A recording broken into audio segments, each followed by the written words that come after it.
Assalamualaikum warahmatullahi wabarakatuh. Selamat pagi dan Waalaikumsalam. salam sejahtera untuk kita semua. Selamat pagi rekan-rekan sekalian, sahabat BNN, Sobat Karta, Karang Taruna Kota Metro dimanapun berada. Alhamdulillah pada pagi hari ini kita bisa hadir di Sekretariat Karang Taruna. Selamat datang di live Instagramnya Karang Taruna Kota Metro yang berkolaborasi dengan BNN Kota Metro. Pada hari ini kita mengadakan dialog podcast dengan tema pandemi, pemuda, dan narkoba.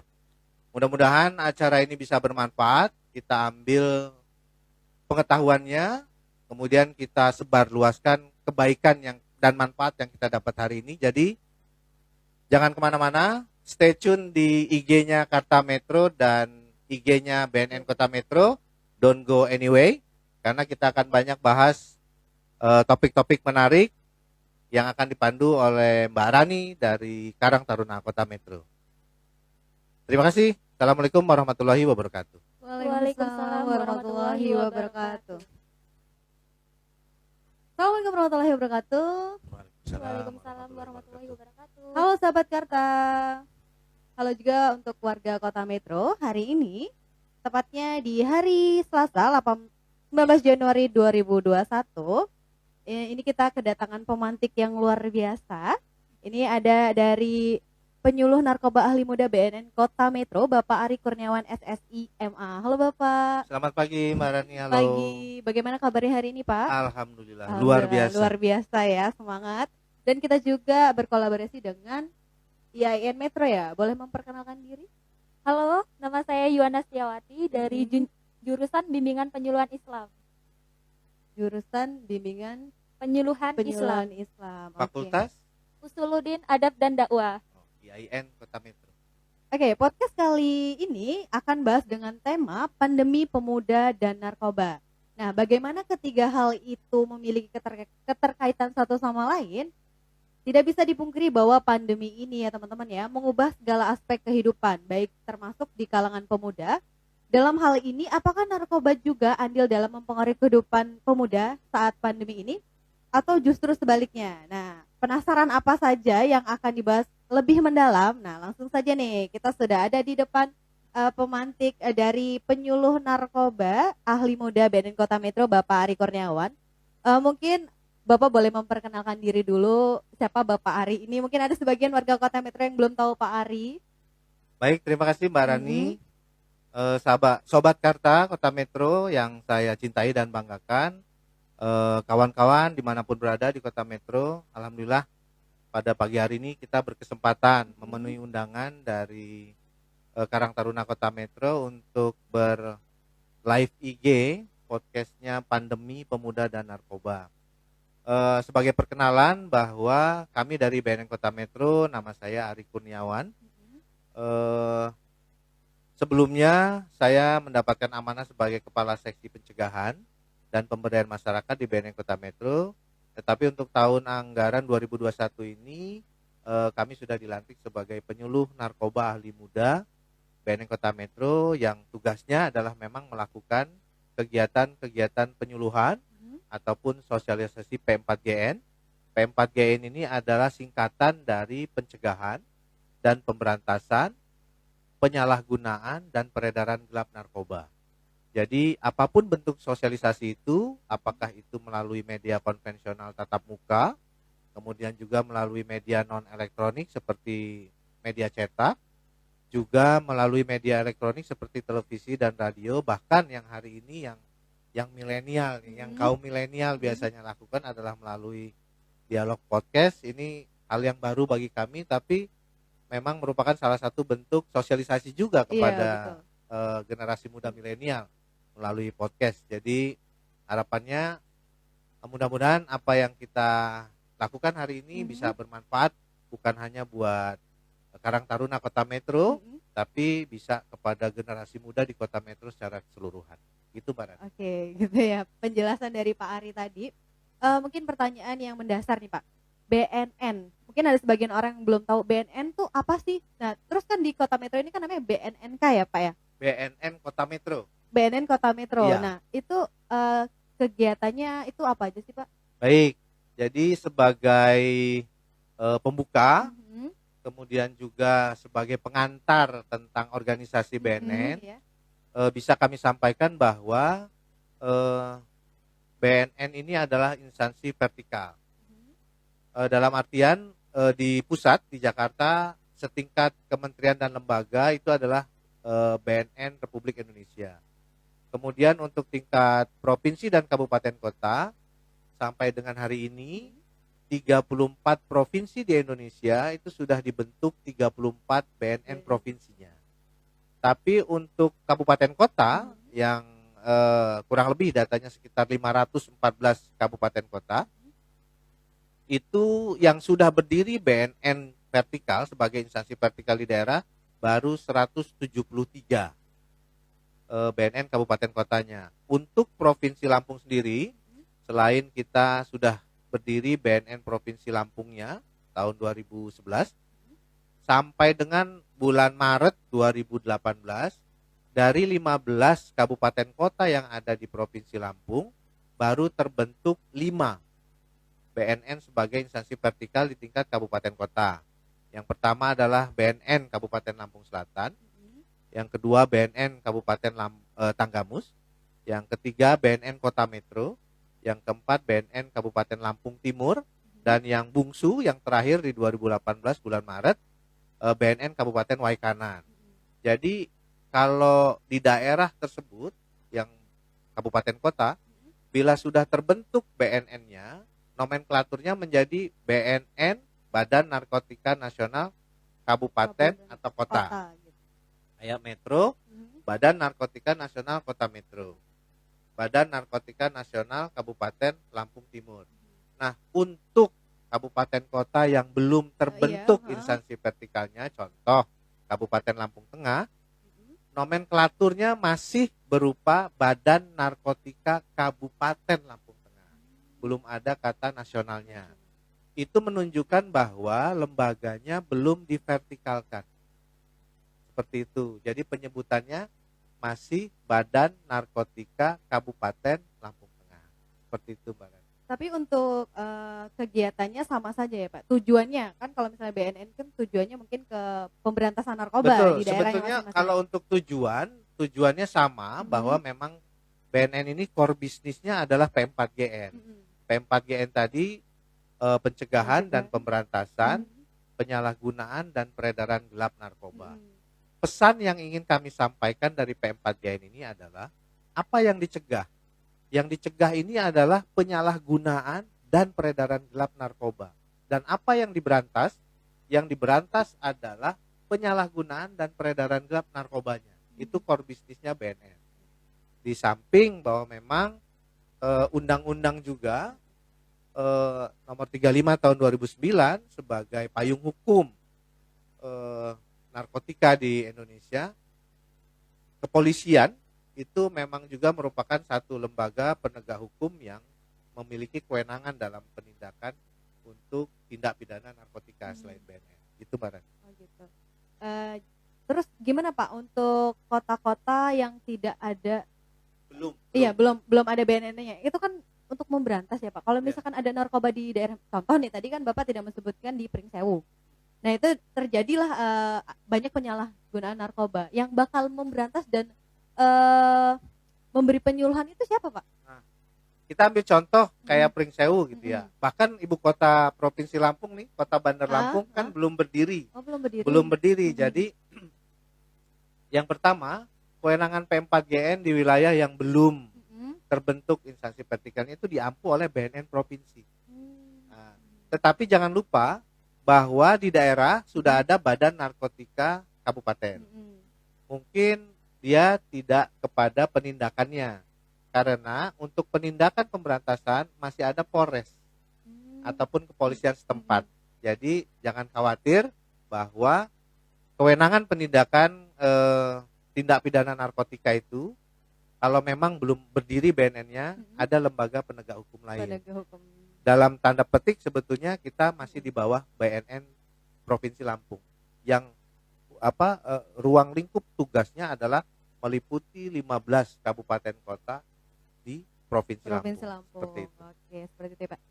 Mungkin kita ke judul besarnya aja nih, pandemi pemuda dan narkoba. Di masa pandemi ini ya tentunya Pak ya, banyak sekali mungkin yang kita lihat, eee, orang-orang pengangguran seperti Masih itu, ya itu. Nah di tahun ini ya Pak ya, banyak nggak sih Pak penyalahgunaan narkoba di lingkungan pemuda?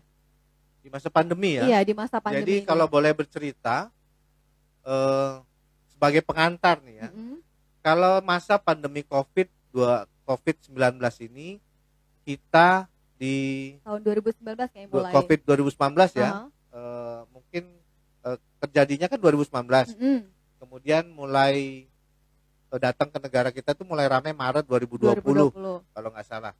Nah, yang pertama, kemudian kan pemerintah mengambil langkah Mhm, untuk mengkampanyekan protokol kesehatan mhm. 3M. Iya. Jadi betul, kalau untuk COVID-19 prokes 3M itu menjaga jarak, memakai masker, sering-sering mencuci tangan, menggunakan sabun atau air mengalir. Kalau untuk narkoba cuma satu protokol kesehatan. Apa Pak? Jangan coba-coba. Jangan coba-coba. Nah, jadi bedanya kalau untuk penanganan COVID 2019 3M patuhi. Tapi kalau untuk narkoba protokolnya cuma satu, JCC. Jangan Jangan coba-coba. coba-coba. Jadi jangan berpikir bahwa dengan terminologi stay at home, di rumah aja, itu para penjahat narkoba ini nggak kerja. Justru kita nggak usah ngambil contoh daerah lain ya. Daerah Kota Metro sendiri ini Pak. Pemberitaan tentang tindak pidana peredaran gelap narkoba maupun penyalahgunaan makin marak sebetulnya di masa pandemi ini. Contoh kayak yang di Tangerang Selatan, 200 kilo sabu di dalam karung jagung, seperti itu. Itu masih dalam masa pandemi Masih itu, Pak? pandemi. Kemudian untuk Kota Metro sendiri Mhm, sekitar bulan Agustus 2020, mhm, Sat Narkoba Polres Metro itu melakukan penindakan terhadap salah satu warga dari Kabupaten Lampung Selatan berasal dari Natar, itu tertangkap bukan penyalahguna ya, mengedarkan. pengedar ya. Pada saat ditangkap di daerah Tejo Agung 24 itu di pom bensin, memang barang yang dia bawa sedikit gitu kan. Mhm, Tapi setelah pengembangan kasus, didatangi rumahnya justru menjadi penangkapan terbesarnya Polres Metro. Karena apa?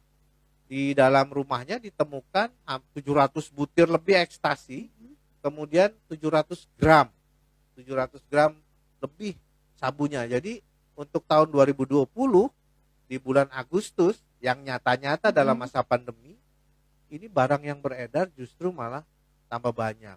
Kita khawatir bahwa memang masyarakat sekarang dengan kondisi COVID ini memang disarankan untuk tidak banyak beraktivitas di Iya. luar rumah. Beraktivitas di rumah saja. Kita khawatir bahwa peredaran gelap narkotika juga kemudian karena mereka menyangkanya di luar tidak rame, justru terjadinya nanti dari online gitu Dari kan. online. Nah, itu. Jadi seperti itu Mbak Rani bahwa kita tetap harus waspada. Dalam masa pandemi saja mereka masih Bisa mengedarkan. bisa gitu. mengedarkan, masih bisa menyebarluaskan peredaran. Karena kan ini bisnis dagang ya. Mhm. Kalau tidak dalam masa pandemi rame juga. Kalau masa pandemi ini takutnya mereka tuh memanfaatkan kesempatan. Takutnya mereka memanfaatkan kesempatan, masyarakat diimbau di rumah aja. Justru malah mereka yang keluar karena sistemnya kan sistem kalong. Siang hilang, Malamnya baru beraktivitas gitu Pak Rani. Nah Pak, kalau untuk pemudanya sendiri di masa pandemi ini banyak nggak sih Pak? Mungkin Bapak tahu ya angka pemuda yang menggunakan narkoba atau tertangkap menggunakan narkoba maupun mengedarkan narkoba itu di tahun ini, di tahun lalu lah 2020 itu berapa Pak angkanya Pak?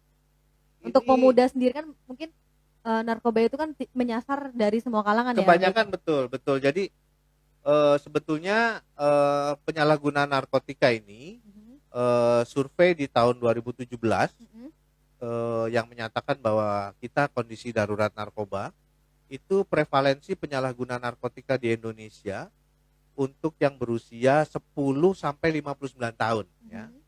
Itu hampir 3,3 juta orang. 3,3 juta orang ini berada di 34 provinsi di Indonesia, termasuk Lampung artinya. yang mana angkanya mencapai 1,77% dari populasi.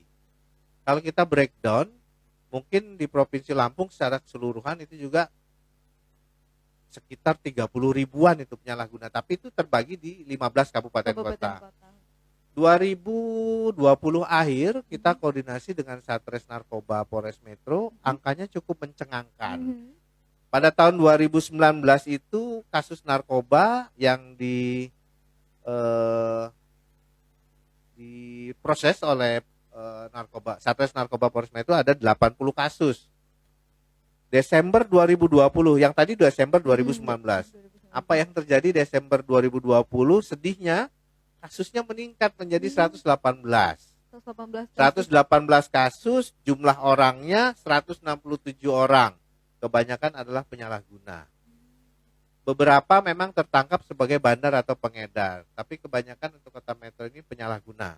Pemakainya pemakai ya. Perlu kami sampaikan juga kenapa istilah penyalahguna ini muncul.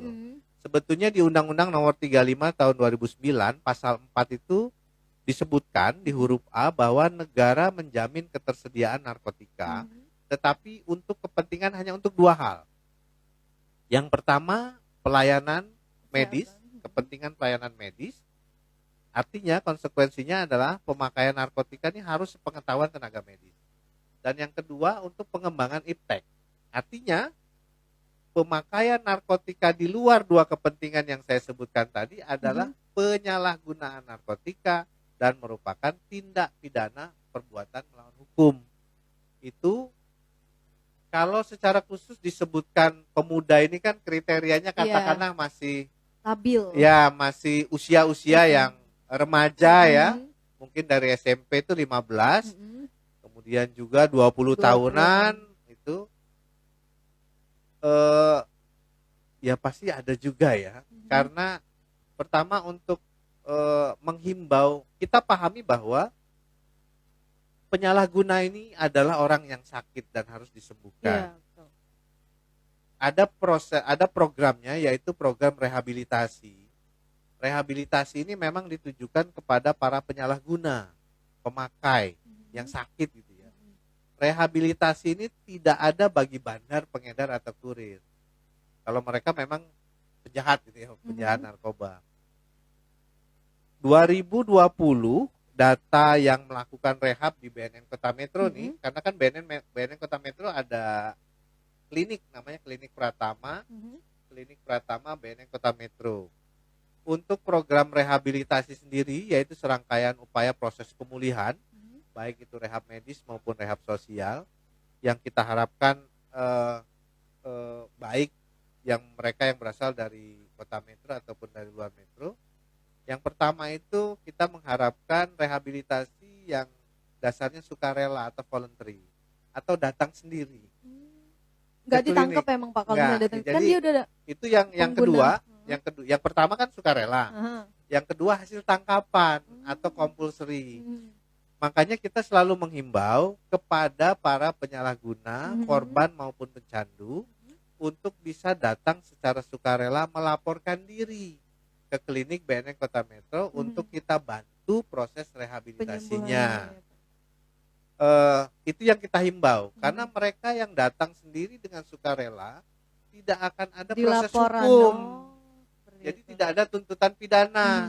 Hanya masalahnya ada pandangan di masyarakat bahwa nanti kalau lapor kami ditangkap.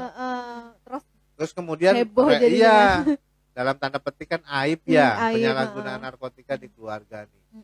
Kemudian juga selain ditangkap, nanti biayanya mahal. Tapi yakinlah, kalau sudah kena tangkep, kemudian baru berobat, aduh, panjang ceritanya karena proses hukum juga menanti. Sekalian nih lewat podcastnya IG Karang Taruna Kota Metro, kami menghimbau kawan-kawan nih semua, bukan kita nuduh ya.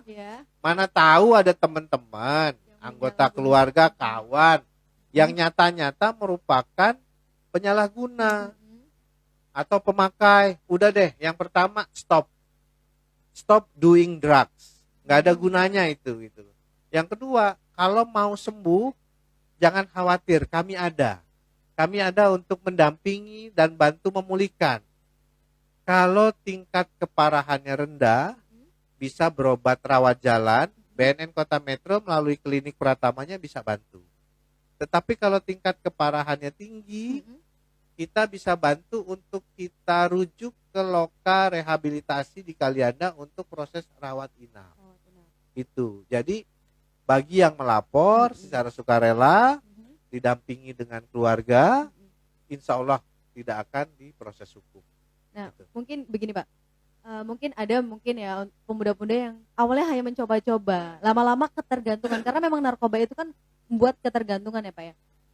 Untuk dia lepas dari itu tuh mungkin ya ingin merehabilitasi dirinya, tetapi mungkin terkendala oleh biaya. Kira-kira dari BNN Kota Metro ini ada biaya gratis tidak sih untuk pemuda-pemudi yang menyalahgunakan narkoba? Sebetulnya rehabilitasi itu gratis dan negara yang menanggung biayanya. Yang bisa kita lakukan adalah menghimbau mereka untuk berobat. Jadi biaya rehabilitasi itu gratis, ditanggung negara. Tapi obatnya tidak? Sebetulnya nanti dalam pengobatan, kalau dalam pengobatan misalnya rawat inapnya di loka rehabilitasi, itu beraktivitas dari jam 5 pagi sampai jam 10 malam, itu negara yang tanggung. Itu. Yang tidak ditanggung nih seperti ini misalnya, dia warga Metro, dirawat inap di loka rehabilitasi Kalianda, dianya. Kalau keluarganya dari Metro mau ke Kalianda ya pakai ongkos sendiri. Tapi kalau untuk si kliennya yang dirawat, insya Allah negara yang akan menanggung biaya pengobatannya. Rawat jalan itu biasanya dilakukan dengan konsultasi bersama dokter atau konselor di klinik BNN Kota Metro 1 minggu sekali. Itu untuk menguatkan kembali kepribadian, kemudian menguatkan, membangkitkan semangatnya untuk supaya tidak terjerumus pakai narkoba lagi. Karena biasanya kan rata-rata dalam tanda petik ini karena pribadi bermasalah ya. Apakah keluarga bermasalah, apakah depresi atau apa. Banyak juga yang tadi Mbak Rani bilang diajak teman. Daya tolak sama daya tangkalnya ini tipis. Jadi ditawarin temennya rokok, ngambil rokok. Ditawarin temennya minum, dia minum. Gitu. Tapi kalau misalnya dia rawat inap di sana di loka rehabilitasi Kalianda bisa 4 sampai 6 bulan penyembuhannya. Kita berharap bahwa mereka nanti setelah rehab tidak balik lagi. Karena itu nanti setelah prosesnya rehabilitasi, mereka kembali ke masyarakat, kembali ke rumah. Kita juga sangat berharap peran keluarga, peran lingkungan juga jangan dikucilkan nih gitu. Ini mantan pengedar, mantan pecandu dicuekin. Sampai rumah nggak diajakin berkegiatan, cuman ngelamun-ngelamun main HP, pasti ngubungin lagi temennya. Kepikirannya yang itu lagi. Banyak kasus setelah keluar dari rehab kembali relapse dan harus rehab, make kemudian direhab lagi. Itu yang kita tidak mau, karena kita mengembalikan mereka ke fungsi sosial sebagai makhluk sosial mereka. Untuk para pecandu, penyalahguna, pemakai ini juga saat selesai pulang ke lingkungan sosialnya, pengen kerja, pengen menikah, pengen punya anak, pengen diterima masyarakatnya sebagai warga masyarakat kembali gitu loh. Jadi kita sebagai warga juga harus bisa terima dan jangan dikucilkan. Cuman satu memang agak sulit untuk menghimbau, mengajak. Makanya lewat podcast ini kita sama-sama nih Sobat Karta maupun sahabat BNN, kalau memang nyata-nyata mengetahui di lingkungan kita ada yang betul-betul penyalahguna, katakanlah ya, penyalahguna, korban dan pecandu, yuk kita ajakin untuk melaporkan diri ke BNN Kota Metro didampingi keluarganya. Itu berarti kita tidak bisa melaporkan tanpa adanya korban ya. Kalau penyalahgunaan itu termasuk korban nggak sih Pak? Yang disebut korban tuh misalnya gini, dia diajakin kumpul sama temennya, kemudian dia dibujukin atau di bawah ancaman gitu ya. Aku nggak mau tapi aku diancam, lu harus ini. Nah itu korban gitu. Jadi pesan ini juga yang ingin kami sampaikan, hati-hati Sobat Karta maupun sahabat BNN di Kota Metro khususnya, terutama dalam pergaulan. Iya betul. Bertemanlah dengan kawan-kawan yang sehat ya, dalam artian bukan berada dalam lingkungan yang Haram. gimana gitu ya. Iya. Bertemanlah dengan teman-teman yang baik dan ya. Jangan sampai karena salah pergaulan Mhm. mengakibatkan kita terjerumus bukan hanya ke soal narkoba, Mhm. tapi juga mungkin tindak kekerasan Iya. seperti itu. Begal. Pornografi, begal seperti itu ya tindak pidananya. Betul, memang teman-teman ini biasanya kan remaja itu dalam masa tahap pencarian Iya, dirinya. pencarian jati diri. Iya, di Heeh. rumah sudah mulai banyak tidak mau gabung sama bapak ibu, Mm-mm. diajakin juga udah susah Mm-mm. karena sudah punya, aku udah janji sama temenku Mm-mm. di metro ini juga banyak kafe-kafe ini. Mm-mm. Anak-anak kalau dari bepergian, dari pulang sekolah mampir kafe nongkrong. Boleh nongkrong. Boleh nongkrong, nongkrong yang sehat tapi Mm-mm. takutnya nanti gara-gara nongkrong, gara-gara temen, Malah kenal terjerumus. rokok, kenal minuman keras, amit-amit, Mm-mm. nanti malah kena narkoba. Narkoba. Itu yang kita nggak mau tuh. Gitu. Oke, mungkin dari Yayan boleh bertanya ke Pak Ari apa yang ingin ditanyakan. Boleh? Eh, kan selaku bapak ini selaku penyuluh gitu ya. Nyuluh. Di saat pandemi kan terbatas dalam cara Betul. penyuluhannya. Nah, yang ingin ditanyakan, bagaimana cara bapak memberikan penyuluhan di saat masa pandemi seperti saat ini? Nah, betul. Jadi terima kasih. Memang kita harus waspada nih. Betul-betul bukan cuman kota metro aja ya yang korban COVID-nya jumlah yang terkena positif gitu ya. Iya. Setiap hari harus angkanya naik terus. Mungkin juga kalau di Provinsi Lampung kita masuk zona merah seperti itu. Artinya kegiatan-kegiatan pun kita harus menghargai pertama kebijakan dari pemerintah pusat, kemudian juga kebijakan dari pemerintah daerah. Bukannya melarang tapi kepada pembatasan kegiatan. Jadi kembali lagi bahwa kita harus lebih ketat, harus lebih disiplin lagi untuk menerapkan protokol 3M. Karena sekarang pesta-pesta udah banyak nih. Betul. Kerumunan-kerumunan tidak bisa terhindari. Walaupun untuk anak sekolah cara belajarnya sekarang dirubah menjadi daring. BNN yang sebagian besar kegiatannya adalah sosialisasi, penyuluhan, diseminasi informasi P4GN. Memang lebih tajam bila penyuluhan itu dengan tatap muka. Karena kita bisa memberikan gambaran, kemudian juga memberikan penekanan tentang bahaya dampak dari penyalahgunaan narkoba. Untuk masa pandemi ini berarti kita kan harus dalam tanda petik mensiasati ya. Iya. Mensiasati penyuluhannya. Yang pertama kita dorong medsos nih. Karena BNN Kota Metro juga ada memiliki medsos Facebook, kemudian juga Instagram, ada juga websitenya dan juga ada Twitter. Jadi harapannya bahwa penyuluhan tetap dilakukan, tetapi melalui media yang lain. Salah satunya adalah melalui medsos. Hari ini luar biasa karena ini juga sebagai salah satu bentuk penyebar luasan informasi P4GN secara online melalui live Instagram dengan Karang Taruna Kota Metro. Gitu Mbak Naya. Iya, Pak. Ada lagi? Ada lagi, Pak. Boleh. Nih, di saat pandemi ini kan menyuluh di masyarakat. Nah, usianya kan nggak nentu ya, Pak. Gitu. Materi yang disampaikan untuk menyuluh itu disesuaikan sesuai usianya atau tidak? Betul.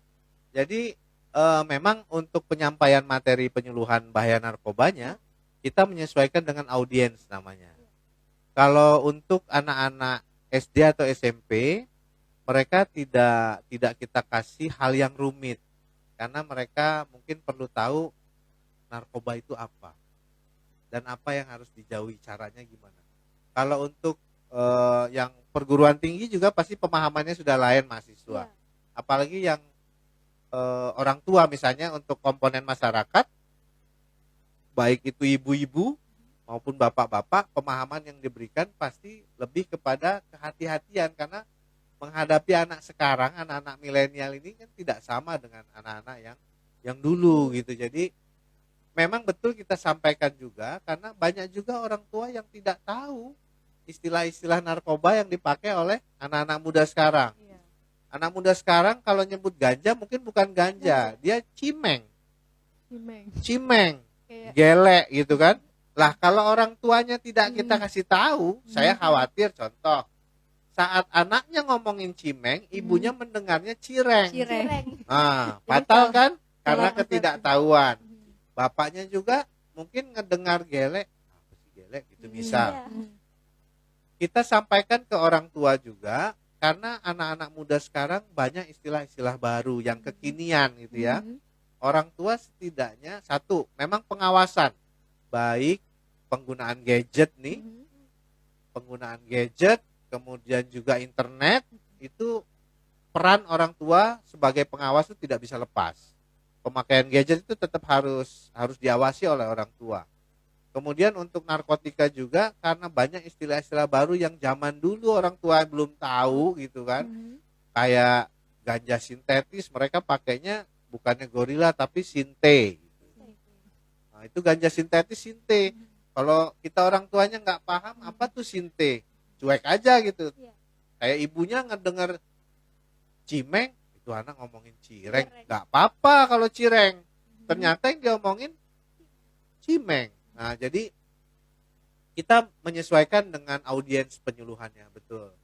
Jadi nanti suatu saat kalau memang nanti kawan-kawan dari bimbingan penyuluhan Islam IAIN Metro, kalau memang kita bisa berkesempatan ada penyuluhan yang sifatnya tatap muka, mudah-mudahan kita bisa kolaborasi lagi gitu. Iya. Rata-rata memang kebanyakan audiens kita adalah pelajar, karena kita harus memberitahu mereka, memberi pemahaman. Jadi harapannya adalah setelah mereka tahu, setelah mereka paham, punya perilaku, punya daya tangkal, daya tolak terhadap narkoba. Itu dulu yang kita bangun. Jadi jangan sampai mereka justru jangan. Yang kita hindari, protokolnya harus kita patuhi untuk narkoba ini satu, JCC, jangan coba-coba. Gitu. Nah, oke Pak.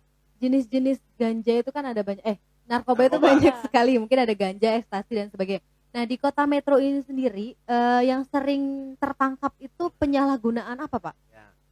Baik, Mbak Rani ya. Jadi di Undang-Undang 35 tahun 2009 tentang narkotika itu, narkotika itu digolongkan menjadi 3 golongan. Golongan 1, 2, dan 3. Golongan 1 ini golongan si berat lah ya. Ini tidak digunakan dalam pengobatan, nggak boleh. Contoh golongan 1 ini ganja, kemudian kokain, artinya narkotika yang efeknya luar biasa ketergantungan. Kemudian ada juga yang golongan 2, golongan 3 itu tergantung dari bisa juga berasal dari tanaman ataupun bukan tanaman. Contoh kayak kokain dan ganja yang golongan 1 itu dari tanaman. Kemudian kayak sabu dan ekstasi itu sebetulnya olahan kimia, jadi sintetis bukan tanaman. Nah, untuk kasus di Metro nih bisa saya sebutkan. Berapa tahun ini, 2 atau 3 tahun yang mendominasi kasus penyalahgunaan narkoba ini ada sabu, kemudian ganja, dan inex atau ekstasi. Itu. Jadi 3 besar jenis narkotika yang mendominasi penyalahgunaan narkoba Di Kota Metro. di Kota Metro. Kalau boleh disebutin angkanya nih, dari datanya Polres Metro tahun 2020 bulan Desember, dari 118 kasus dengan tersangka 167 orang, barang bukti sabunya itu 772 gram, kemudian ganjanya 1 kilo lebih, 1038 gram, dan ekstasinya yang didapati ini 756 butir. Ini luar biasa sebetulnya. Kami prihatinnya bahwa jumlah ini selalu meningkat setiap tahunnya. Padahal kita juga tidak berhenti-henti melakukan kegiatan-kegiatan penyuluhan untuk upaya pencegahan. Jadi kalau kita berada pada gerbong yang sama, mudah-mudahan pendapat kita sama, bahwa mencegah lebih baik daripada mengobati. Ada lagi pertanyaan? Gini Pak, kan saya pemuda. Masih muda. Pemudi. Pemudi. Iya, betul.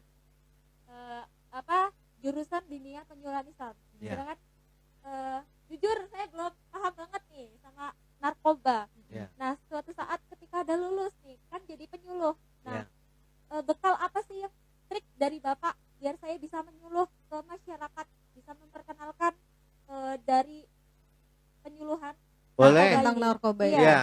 Jadi yang satu pesan kita belajar. Sekarang untuk mendapatkan materi-materi pembelajaran, materi-materi penyuluhan itu tersedia banyak sebetulnya di internet. BNN Kota Metro juga tidak berkeberatan untuk menularkan ilmunya, menyebarluaskan pengetahuannya kepada seluruh generasi muda di Kota Metro kalau memang ingin melakukan hal-hal yang sifatnya kebaikan.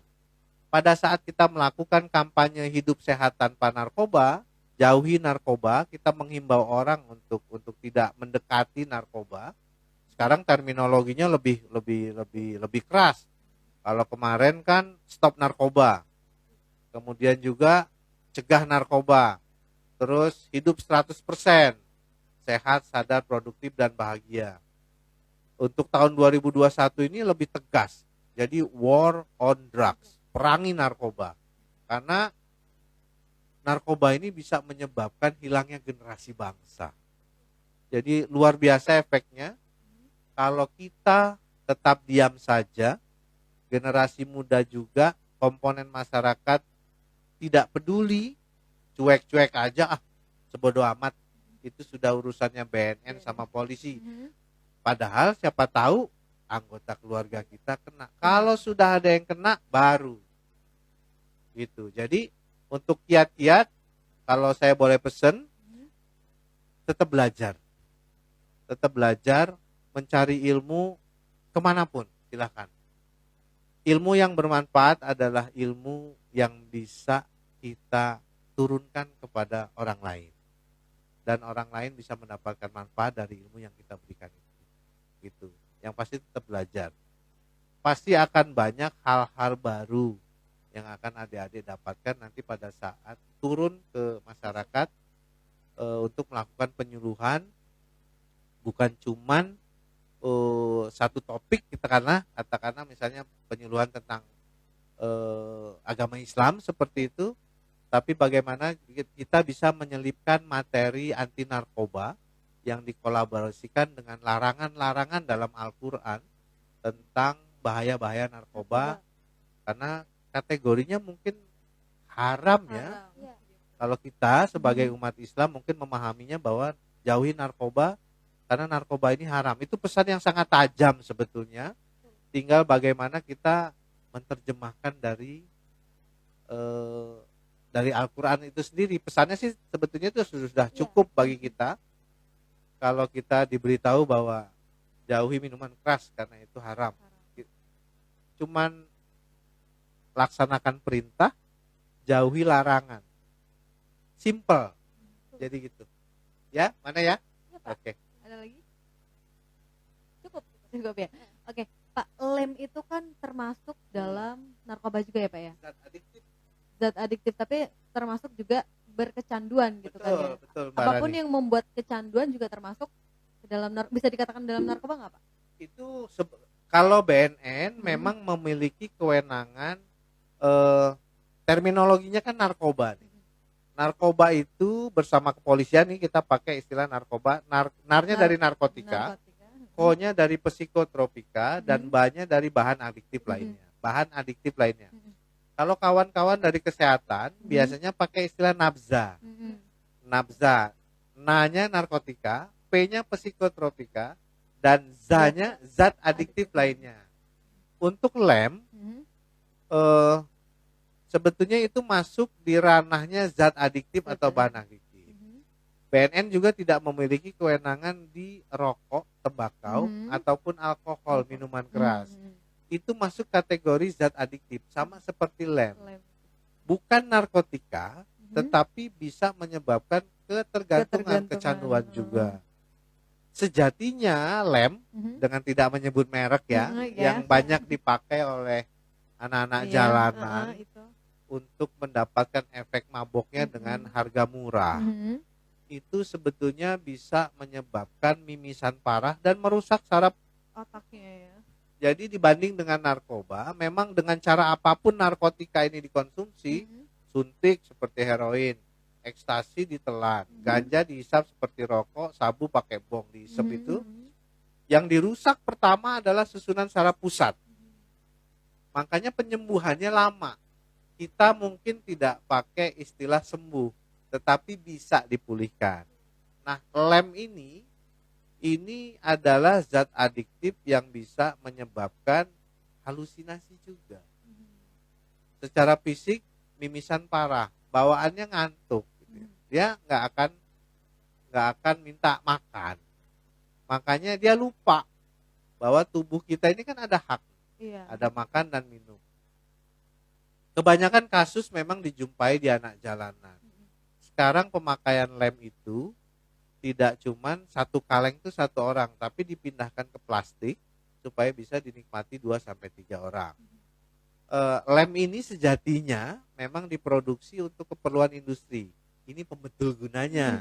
Tapi kemudian di luaran sana ada penyalahgunaan lem dipakai untuk mabuk. Nah, itu. Kalau untuk efek sendiri, narkotika, kemudian bahan adiktif, psikotropika ini ada 3 efek besar. Kalau tadi berdasarkan golongan jenis ada 3 ya. Ada 3 Sedangkan sekarang kita ngomongin berdasarkan efek narkotika nih. Yang pertama, narkotika yang memiliki efek stimulan. Stimulan ini dari bahasa Inggris stimulus, perangsang. Jadi siapapun yang menggunakan narkotika ini, dia narkotikanya mempercepat proses mental. Jadi tubuh dibuat siaga. Kesiagaan meningkat, nggak capek, nggak ngantuk gitu ya. Bisa dari malam, kemudian bisa beraktivitas di diskotik gitu, dari malam sampai pagi, bahkan sampai malam lagi. Tubuh dibuat tidak ada capeknya, kesiagaan meningkat. Jadi berangasan gitu ya, semangat terus. Yang kedua, narkotika yang memiliki efek depresan, to depress. Jadi dia kebalikan.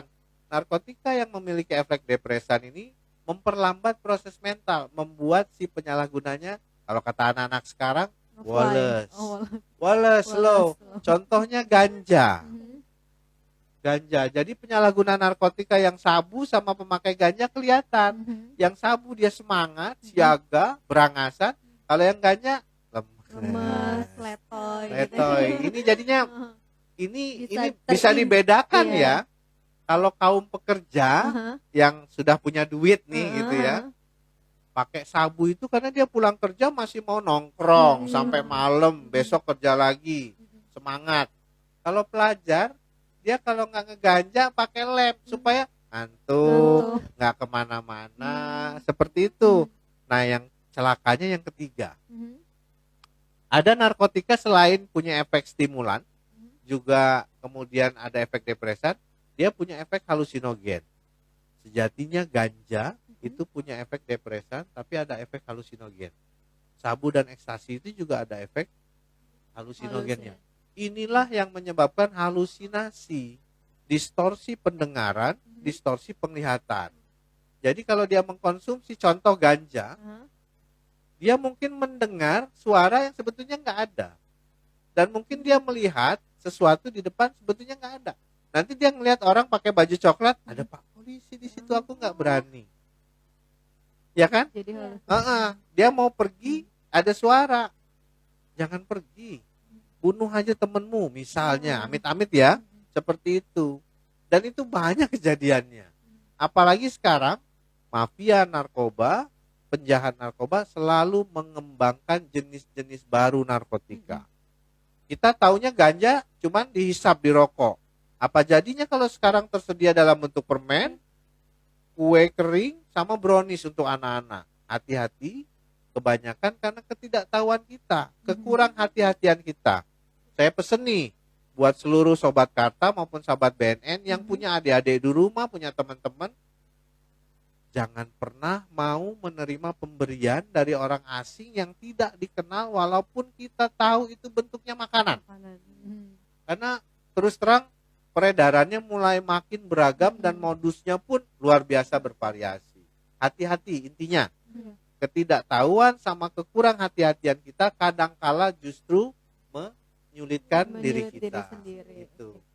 Oke Pak, mungkin penyalahgunaan narkoba ini tidak dipungkiri tidak akan hilang di masyarakat gitu ya Pak ya. Pasti akan ada terus.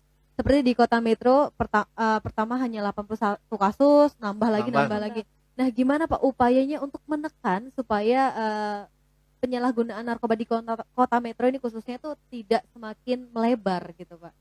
Upaya-upaya pencegahan tetap kita lakukan. Mhm. Karena ada filosofi bahwa berbuat baik itu tidak ada syaratnya. Mhm. Jadi saya pernah mendapati salah satu filosofi, ada 2 orang yang berjalan di sepanjang pantai, pernah saya ceritakan. Mhm. Yang di depan Mhm. itu kemudian selalu membungkukkan badannya untuk mengambil bintang laut yang terdampar di pantai itu. Mhm. Yang di belakang cuman hanya melihat, menyaksikan, tidak berbuat apa-apa. Mhm.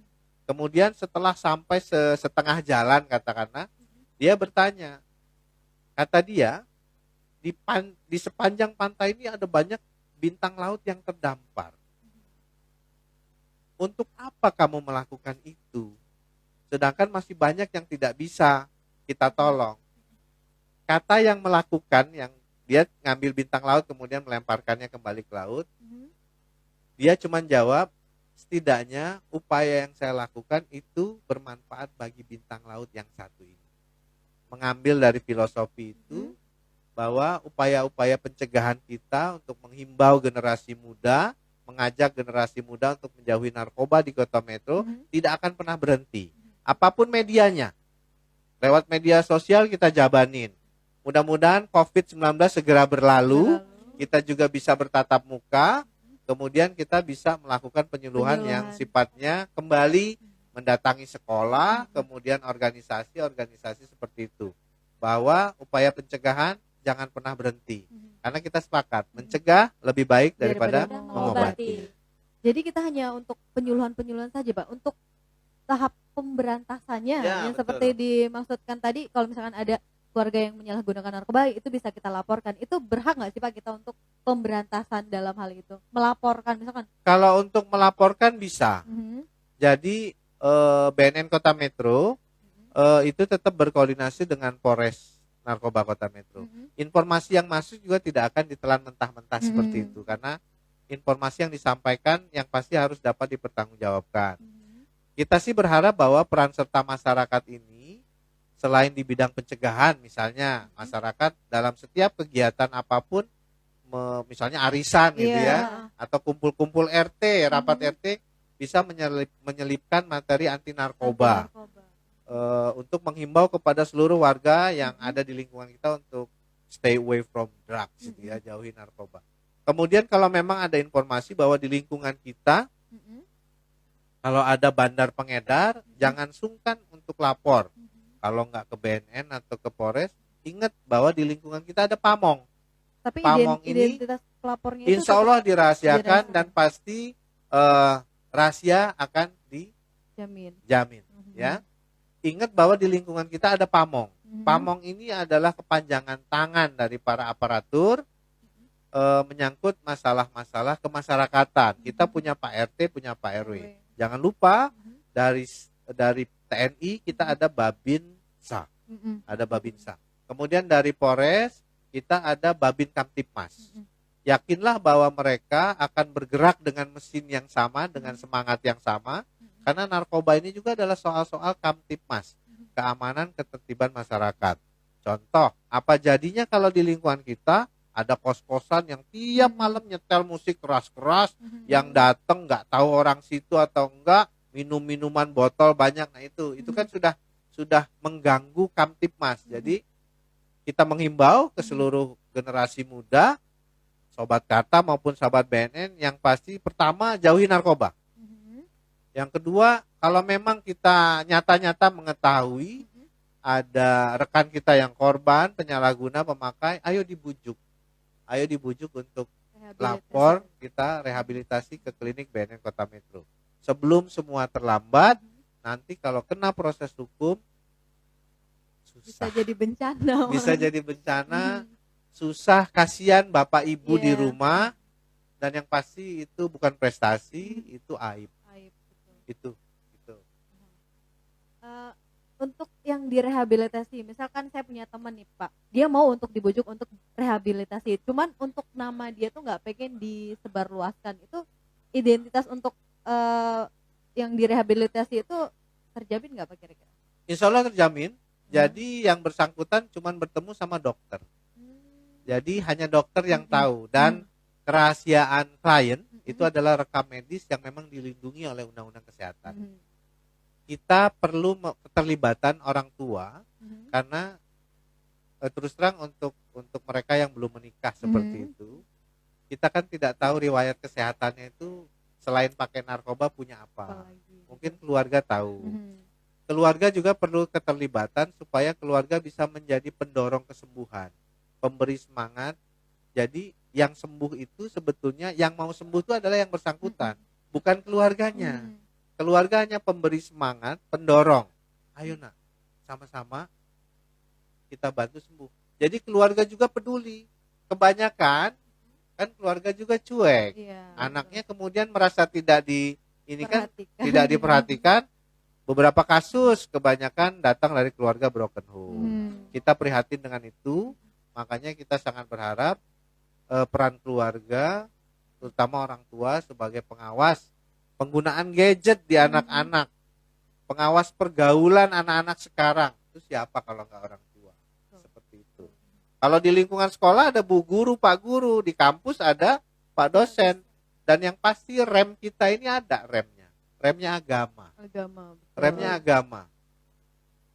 Saya yakin tidak ada satu agama pun yang membenarkan penyalahgunaan narkoba, enggak. Karena terus terang narkoba ini dalam tanda petik kemanfaatannya untuk dunia medis ada. Tapi bila disalahgunakan mudaratnya lebih besar, lebih banyak. Seperti itu ya, Pak. Ada pertanyaan? Mungkin ini Pak, mau nanya. Kan mungkin dari Sobat Karta atau BNN belum ada yang tahu nih tempat rehabilitasinya tuh di mana aja, lokasinya. Boleh. Jadi kalau untuk di Kota Metro ada namanya untuk rawat jalan ya, Klinik Pratama BNN Kota Metro. Itu ada di kantornya BNN Kota Metro di Jalan Tulang Bawang nomor 4, masih masuk Kelurahan Imopuro, Metro Pusat. Kalau untuk di Provinsi Lampung ada namanya Loka Rehabilitasi Kalianda di Lampung Selatan. Dia melayani rawat inap. Selain ada juga balai rehabilitasi yang di Batam, kemudian juga ada yang di Medan kalau tidak salah. Kalau balai besar rehabilitasi itu ada di Lido, Bogor, Jawa Barat.